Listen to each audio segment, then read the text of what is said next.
there are 3 vocalizations specifically associated with egg laying. So we need to figure out what those are. And that's been well known in chickens as well. There's an egg song, it's called. But what is this telling the other ducks, right? Is this saying, stay the hell out of my nest box while I lay this egg? Or is it alerting the other birds that it's time to lay eggs? Is there a dominance hierarchy where one is telling the others, okay, start coming over to the nest boxes? So there's a lot to do.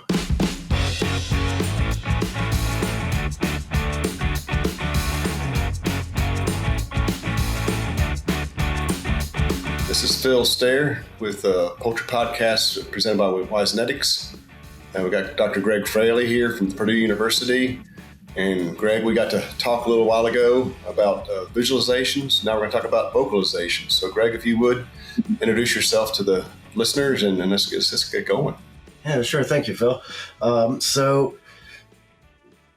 Dr. Greg Fraley. I was hired at Purdue in 2020 as the Terry and Sandra Tucker Endowed Chair of Poultry Science. And I'm originally from Baltimore City. And growing up, never even thought about farm animals until I turned 15 and the family moved out to a more rural area.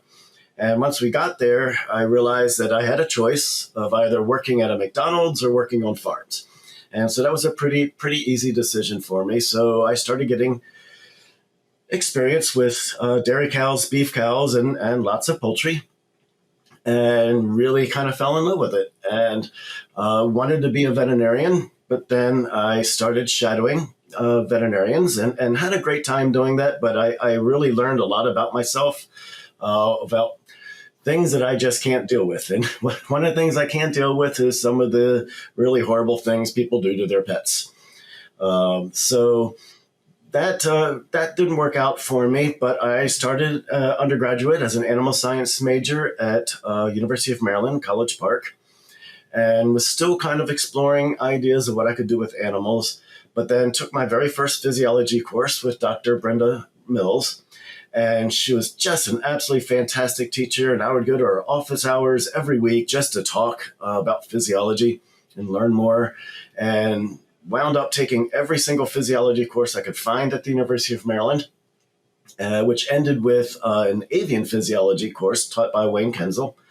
And absolutely just loved it. And Dr. Kenzel ultimately invited me as an undergraduate to do research in his lab. So I did that, and then he ultimately offered me a graduate position. And so that just seemed like the way to go. And my graduate work, my master's was in avian physiology through the Poultry Science Department, which was there at the time. And then I wanted to expand my education, so I moved to the other side of the country, to Washington State University in Pullman, Washington, where I did a PhD in neuroscience. And there I kind of developed the expertise, always studying how feeding and reproduction systems of the brain work together, because there's a very close ties. They're parallel neural systems. And so I finished that degree in neuroscience, and by training, I'm what's called a behavioral neuroendocrinologist. So that means I study how environmental changes, this can be in a barn or management changes or climate changes or physiological changes, their internal environment, how that affects brain pathways that regulate feeding and reproduction, ultimately just growth and development. And so I've been doing that, and brain pathways that affect certain behaviors. So feeding behaviors, reproductive behaviors, and others. And about 10 years ago, as I got working more and more with the duck industry specifically, I learned that everything I was doing, no matter what I was measuring or how we were experimenting with birds, it always seemed to impact their welfare. And so decided at the time that I wanted to learn more about the neurobiology of welfare. So that is a lot what we're doing now. We still do some growth and development work, but a lot of my students have been working with what is the biological basis, what's the neurobiological basis of welfare or of a positive or negative affective state. And so that's where a lot of where we're going.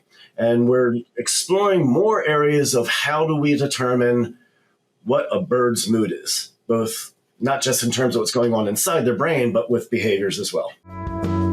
Are you looking for effective cleaning and disinfection solutions for your farm or hatchery? Look no further than Sidlines, an Ecolab company. Our AV Prime program offers advanced hygiene solutions that ensure thorough cleaning and disinfection of facilities and drinking water solutions. With products like Kenosan, Virusid, and our newest addition, Sid 15X, you can reduce pathogens, improve animal health, and boost productivity. Trust Sidlines, an Ecolab company, for cleaner, healthier, and more effective poultry production. I guess that's the next question, Greg. That's great. Definitely have a background to understand the animals, but obviously you can't be the duck. So right. How do you listen to a duck? What's a duck tell you? Teach us some duck lingo. Yeah, that's a great question. So, throughout my career, I have spent as much time as I can in commercial barns because I just like watching ducks be ducks, and talking to the farmers, the growers, to see what kind of observations they have, because it can really point to we really learn a lot of important information by just talking to the people who work with the ducks every day and spending time in the barns. And one of the things, for years I noticed that as I was walking around the barns, I would hear all kinds of different vocalizations. Everybody thinks a duck goes quack.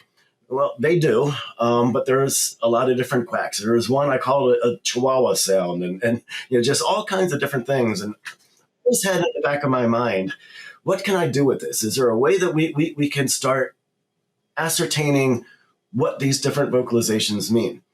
Well, after I got to Purdue, I again met up with someone over in biological sciences, Dr. Jeff Lucas, who does this. This is what he does. He's an environmental physiologist. And again, the folks, physiologists, scientists working with wild birds have been doing this for 100 years.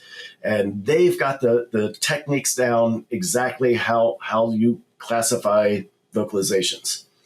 And so along with a new student, Jenna Schober, who's now my postdoc, she set off on this project, or we set off on this project, the first step was to learn what is the complete repertoire of vocalizations that a bird makes. And to do this, we developed what are called anechoic chambers. And it's just what it sounds like. You sit in it and there's no echoes, because we want to get pure vocalizations. We want the pure sound so we can analyze the sonography to classify different vocalizations. And we put ducks in these chambers individually, in pairs, all kinds of different social groups, males and females together. We then put objects in with them to make them happy. They really like playing with water. That makes them happy. So we gave them a little water cup to dip their heads in. We also wanted to see the scary side of things because we want to know what warning vocalizations sound like. And so Jenna got a little remote control robot that she put in there as a T-Rex robot. And it would even go at them to try to creep them out. And for the record, the ducks couldn't have cared less. And it turned out the scariest thing that we could put in the anechoic chamber with a duck was an undergrad. And so that elicited a whole lot of vocalizations. And so Jenna, along with Dr. Lucas over in biology, they spent a good year tearing down these vocalizations to a single vocalization, analyzing the sonograms, grouping them into different types of vocalizations. And what we found is that ducks have about 19 very distinctly different types of quacks. And what is absolutely one of my favorite observations that is of those 19 vocalizations, the females, the hens, make about 16 of them, and the drakes only about 3 or 4. And if you put a drake in or 2 drakes into a chamber together, they just sit there and stare at each other and don't say anything. Add in one girl, and they're just talking all over the place. That's quite anthropomorphic there, Greg. Yeah, a little bit of anthropomorphism there, but hey, when it works, it works. So essentially, Jenna now has what we call a Rosetta Stone of duck quacks. And the next step is saying, okay, what do these different vocalizations mean to the ducks? And so our first step that Jen has already published, she's published the repertoire, and this next step is out also, is we hook the birds up to a physiological monitor, so to measure heart rate, blood pressure, respiratory rate, and then we would, it's a very complicated design, but we would essentially play back pure vocalizations to the birds to see how it would increase or decrease autonomic responses. And so the first part of that study, and that was a lot of fun to learn how to do that. Our first inclination was to get, those straps that runners wear to measure heart rate. We got those. We bought every single one that we could find on the market, and they work great for runners. But when you have a bird with a heart rate of 400, 500, 600 beats per minute, they tend to break down a little bit. They can't handle it. And really funny story, we had one that was Bluetooth right to our phones, and the app immediately started calling 911. And we're like, no! And we ripped it off and smashed it on the floor. Like, please don't show up. Don't have an ambulance show up.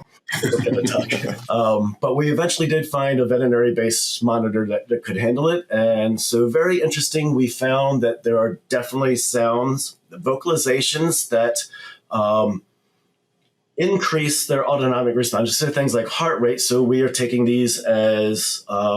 these are warning signs. These are stressors. This is a duck saying, I'm not happy.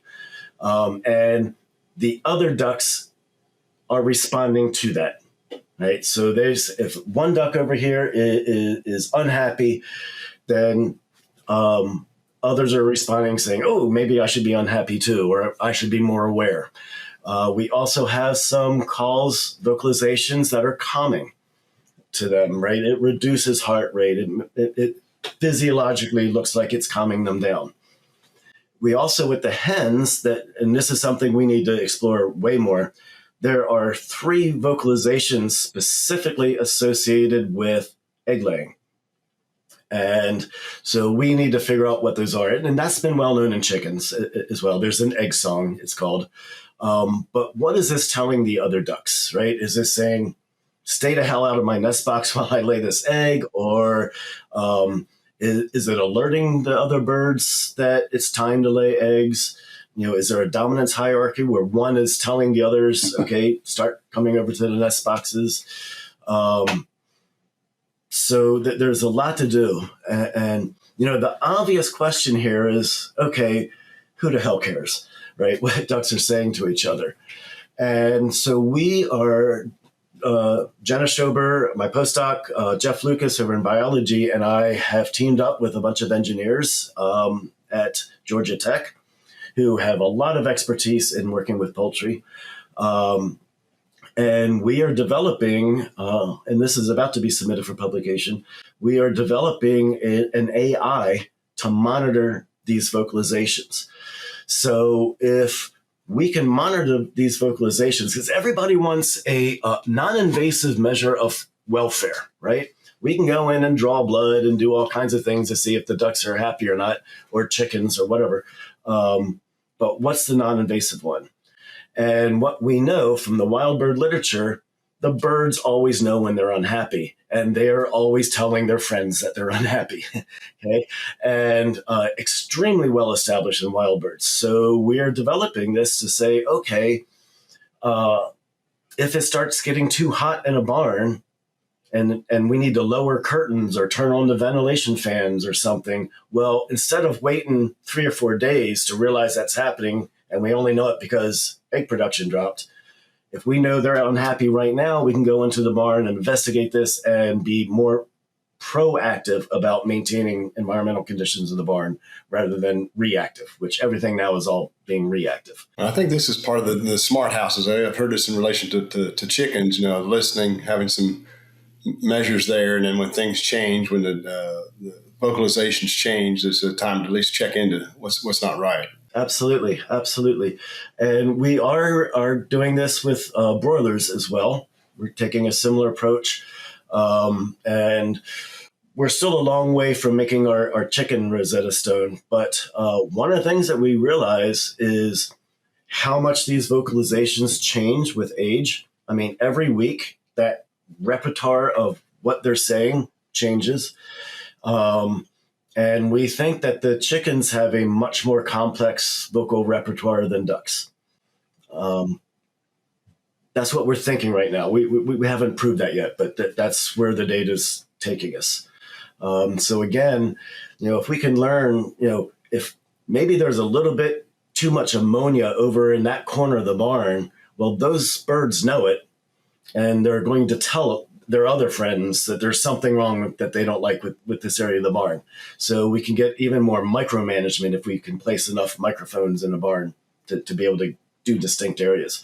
So, and there another thing we're actually also thinking about and have started, Jenna has started this, is using these vocalizations as almost a type of auditory enrichment. So when we have to walk into a barn and vaccinate, the ducks down or chickens down at one end of the barn, when we start catching them and then vaccinating them, they're unhappy and they're vocalizing and they're making the birds at the other end unhappy. What if we can play more calming, soothing vocalizations back to just maybe damp that down a little bit and keep them a little bit calmer? Yeah, that sounds like a really good application, because definitely I've seen that when you're particularly vaccinating, having to pick up in a breeding house pullets and inject them with a vaccine. The ones that are getting injected are definitely talking to those that aren't being vaccinated. Yeah, absolutely. Absolutely. And by the time you get down to the other end of the house, it's a lot harder to catch everybody. That's right. Yeah, I would think it would be a lot of applications. Greater probability of them hurting themselves because they're trying to run away, depending on the housing type. So you're working with ducks, and I wouldn't say you have your Rosetta Stone complete, but it sounds like it's much further down the line. The chickens are next. You have turkeys online, or? No, I'll just say no to turkeys. I'm not saying no to turkeys, but no, we haven't made plans for that. I mean, it literally took Jenna 4 years to come up with this Rosetta Stone for ducks. And it's going to be even harder with the chickens because we think that they're more complex. So one step at a time. One step at a time. Maybe back up to an earlier comment. You always want to know, what can we do today? This research sounds very intriguing and seems to be applicable, and definitely AI is coming, or artificial intelligence, not the disease. Yeah, right. Differentiate that. But until then, we have caretakers, we have humans, supposed to be, animal husbandry, taking care of the animals. And you made a comment earlier on yourself. You like to go in the barn and sit and watch and talk to the growers that do the same, that are in there every day watching them. And they'll know, the growers will know a difference in behavior. If they were cleaning up their feed in such a time yesterday and they're not today, well, that's an indication that something's changed, not right. So I guess maybe we want to address that interim, with vocalizations. What can a poultry worker or farmer, what could they do today based upon what you know with vocalizations? Well, we can start definitely telling them what vocalizations, and I think the farmers mostly know this, right? They know when their birds are unhappy, and they know what sounds are making when they're unhappy. So I'd say a recommendation, and I've mentioned this to some of the duck growers, the farmers, that they can hear them in their house at night. I was like, well, have you ever thought going out, and look and see what's upsetting them? And of course, many of them do. Most of them do. So that is really so. Listen to your birds. Pay attention to what the birds are telling you, even if we don't understand what the language is yet. We know when they're unhappy, right? I mean, when you get 15,000 ducks, I'm like, whack, whack, whack, whack, right? I mean, something's going on. Something's not quite right. And same thing with broilers. And actually have a pretty awesome project that I'm starting with Dr. Shauna Weimer down at University of Arkansas, who's just absolutely brilliant ethologist. And we're looking at how vocalizations occur in broilers and broiler breeders associated with isolation. We're just getting started on it. So essentially, again, learning what vocalization, when the birds are stressed, and we know if we put them in isolation, right? That's a very typical welfarist test. They talk, and they talk a lot. But what are they actually saying to us? And so that's something in conjunction with Jenna's work with developing the chicken repertoire. That's another project going on. So essentially addressing that very question. So, if the chickens make one type of clucking noise that we know means they're upset, but means the temperature is wrong, then that's one thing. Or if they're making a different type of clucking noise because a couple of starlings got into the barn, that can just help guide us to look for what's upsetting the birds. I think you hit the nail on the head on that one. A change in vocalization would be an indication to look for a stimulus to cause a change. Exactly. Yeah. Why did they all of a sudden go from quiet to loud or loud to quiet? And like I've said myself, walking through a chicken house, there should be a happy chatter. Yeah. It shouldn't be totally quiet, nor should it be loud that you can't endure walking through it. It should be just a little low conversation. Yeah. And I don't know what they're saying, but they seem to be happy when they're doing that. Yeah. And that's an important point, too, is, we always have cameras and such in our barns here on campus, right? So we're always monitoring. And you're right. When they go quiet, that's telling us something completely different, too, because unless they're sleeping, right, they're quiet. They're always just chattering away at each other. Evonik Animal Nutrition is committed to ensure food security and safety while reducing the ecological footprint of animal farming. Its products and services use evidence-based solutions that seek to promote animal welfare and reduce reliance on natural resources. All this is underpinned by long-standing industry partnerships and deep customer understanding. Evonik's focus on efficiency, sustainable, healthy nutrition, and collaborations with livestock farming partners creates value for customers and consumers. I'd like to go back and address a little bit about ducks. You said, what makes a duck happy? And one of the things we talk about, ducks are, waterfowl. And does water make a duck happy? You said they like a bowl of water to dip their head in. Is that key to duck happiness? Is there other keys to duck happiness? And that is one of the biggest controversies around the world right now. It's something I've also, and Jenna actually, as a PhD student, she and I have been working on this for years. So let me paint some broad pictures. Ducks are waterfowl. Do they want water? Yes, of course they do. Does that mean they need water? That I don't know. So I have done many studies over the years looking at very European Union-like requirements for water troughs that are prescribed, right? They have to use them. And we did some of that, and it really gets disgusting, right? I mean, those birds climb in it. Ducks eat a pretty high protein feed that falls into the water. Then they poop in it, depositing bacteria. And within minutes, that water is just absolutely disgusting. Within minutes of cleaning out and disinfecting it, it's gross. And the ducks are dirtier. Feathers are a very important commodity for ducks, right? For clothing and bedding materials and whatnot. And so having dirty feathers loses money. And we also see increase in mortality with the open waters. It just creates a bacterial environment, laden environment. But there are other types called semi-open water. So it's what I was describing, these cups that they can dip their heads into, but they can't get in and poop in it. And they definitely have some benefits. But we also, in our studies, also see that some of the birds will start resource guarding them. So they like them so much, they will literally just march around it and peck at other birds that come by. So there's a lot of work to be done. There's a possibility. We've also done the bacterial counts and microbiome studies associated with these, and it still does really increase bacteria. And there's a concept in welfare science called wet preening, and it's the birds actually using the water to preen themselves. And I will state for the record, you will never see that phrase in any ornithological literature ever. Birds preen. If they have water, all birds will preen with water. I've seen vultures, turkey vultures, swimming and bathing in Lake Erie.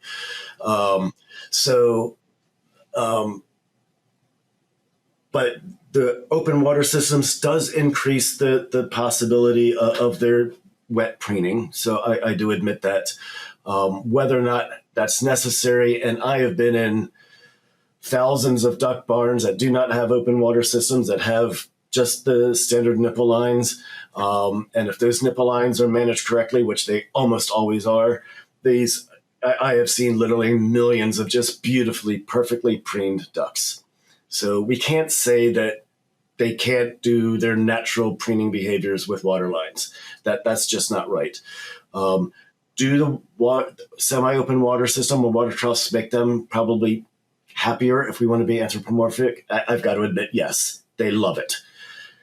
Is that best for them? That's the conundrum, isn't it? Now, I think even with, if we anthropomorphize, even your own experience growing up in Baltimore and moving to the country, if you're in the urban environment, you can't do everything you could do out if you're in the country. And for the betterment of society, there's things you shouldn't do in urban areas that you can do in a rural area. And so when you're in a highly dense population, you really can't do all those things that maybe you want to do. But that's a whole other ethics question and all that. But we're asking, like you said, we're listening to the animal. What do they have to do? So Dr. Greg Fraley with Purdue University, this has been fun chat, learning more about another commodity. Poultry Podcast by Wisenetics really appreciates the time that you've offered and the work you're doing, sharing that with a larger audience, and looking forward to more results and how we can apply this. Great. Thank you so much, Phil. This has been fun. It's time for our famous three. Natural Biologics is using cutting-edge science to dig deeper into the poultry health challenges you face. By gathering scientific evidence, they identify the most effective combinations of natural ingredients that improve animal health. Visit naturalbiologics.com/poultry to see the newest research in both turkeys and chickens. All right, Greg, we'll got 3 more questions for you. This one will tag on this one. Okay. These are fun questions. They'll sometimes include. The first is a book or resource that's impacted you the most or used the most in your professional life. That's easy. P.D. Sturkey's Avian Physiology. Oh, there you go. That's been around for decades. It is my absolute go-to Bible for everything. When I want to I need to understand something about avian physiology that I don't have off the top of my head, that's where I go. Absolutely huge resource. It's been around for decades. I still have my original one that was given to me by Wayne Kenzel as a president when I joined his lab, and Colin Skanes took over the editorial role after we lost Dr. Sturkey. And so there's new additions around as well, and they're all great. All right. Second question is like that. What outside just book or material, something not professional that just you have interest in, that you do on your own time, something that helps you along? Or so one of the things that I do is my wife and I are both very avid birders. And so we spend at least one day a weekend during spring and fall. And actually, the end of this week, we're going up to Canada to a very hot migration point where we'll see a couple hundred species of birds. But, of course, we keep lists of them. But I think the most important thing that I do is just sit and watch them. Right? Watch what, everybody wants to see the cool birds. And, of course, we see a lot of the cool rare birds. But I love watching mallards and just seeing what are they doing? What are they doing when they're on the water? What are they doing when they're not on the water? And turkeys, wild turkeys, just love watching them. And so just learning about the wild birds being wild birds. And then the third question is more for, I guess you probably tell your students, but what's it take to be successful from your perspective? You've got to put in a lot of effort. To be a successful scientist is not a 40-hour-a-week job, unfortunately. You've got to be able to put in the time. You've got to spend time with your animals. I can't. It concerns me when I see poultry scientists who don't ever go into barns, right? Commercial barns or otherwise. You've got to be diligent and always look for what's next. Pasteur said that serendipity favored the prepared mind. So, and so, again, my student Jenna just ran a study that overall didn't show us much interesting results, but we had a behavior pattern pop up. And so she recognized it. She recognized that this was an unusual behavior and we should look at it. And so we're doing that. So chance favors the prepared mind. That's the phrase. Okay. Yes. Always do more. Yeah. And at the same time, developing that work-life balance. And that's the challenge. It helps too if your spouse or your significant other enjoys the same things, which y'all birding. It sounds like it's pretty cool. Yeah.